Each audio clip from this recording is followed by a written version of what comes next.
Hi guys, why is Labour facing a massive problem when it comes to prisons? The putting away of criminals, the issue of reoffending, and the monitoring of people who have been released back into the community. One reason is, of course, the lack of proper funding when the Conservatives were in charge. They didn't build enough prisons and they didn't properly fund the upkeep of existing ones. Prison officers are underpaid and undervalued, which makes recruitment and retainment difficult. But there's another reason why things have been so bad, and it's Tory politicians themselves. Here Jack Blanchard from Politico explains what a shambles the Conservative Party are when in government and how this has added to the problems justice and prisons face today.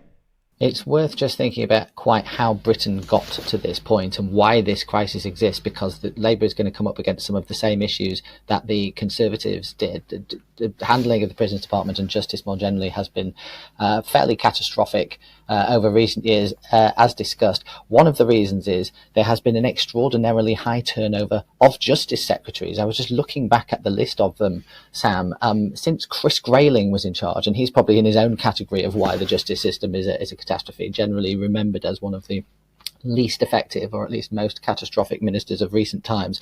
He was finally sacked in 2015. Since then, in the last decade, we've had 10 different justice secretaries. And if you run through the list of who they are, there's lots of big names in there. Michael Gove, Dominic Raab, Liz Truss.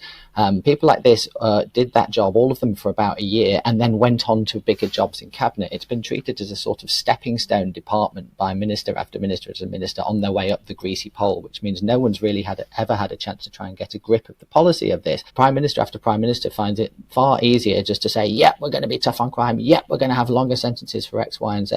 And that has really been the pattern over the past 30 years, right back to when Michael Howard was Home Secretary and he made a big speech about how prison works and how politicians really started getting involved in sentencing at that time for political reasons. Since then, we've locked up more and more people for longer and longer and longer.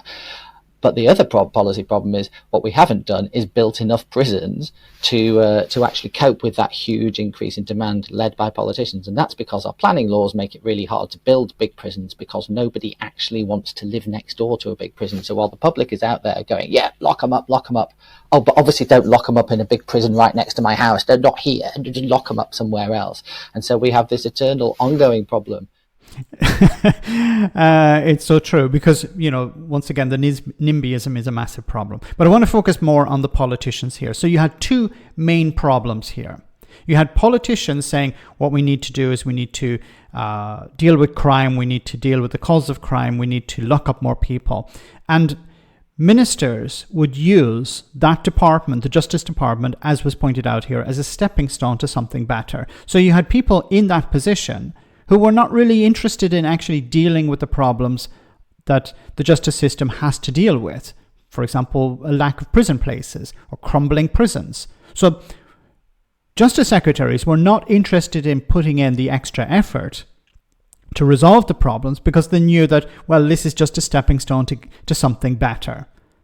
They'd talk the talk, but they wouldn't walk the walk. And then there's obviously the other point, even if there were ministers there that were really concerned about dealing with the problems facing the prison system, well, they were gone after a year. Because imagine in any job, it takes time to get to understand how the department works. And imagine you're the head of a department. It takes a long time for you to get your feet under the table to understand what's going on. What are the problems? How can we resolve these problems? And then as soon as you maybe have a plan in place, ready to go, you're moved off to another department. And of course, every Secretary of State will have a different approach. So you could have a really good plan ready to go, and then another minister comes in, another politician comes in, and they scrap it and try something else. Or they ignore it completely. So imagine you had in 9 years, you had 10 Secretaries of State for Justice. It's insane. So obviously nothing could be done because you had the problem of people not being in the position for long enough. And then you had people using that position just to get something better. So they were not going to waste time and effort trying to fix things in that system or in that department. And that's why today, Labour are facing a massive problem with overcrowded prisons falling apart, literally, in many cases, and of course, insufficient prisons themselves, and nobody wanting a prison built in their area.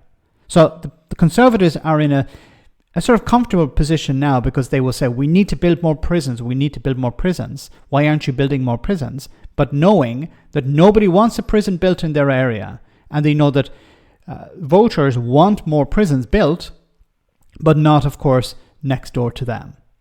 Let me know in the comment section, guys, what you think. As always, your comments are greatly appreciated. Thanks a lot.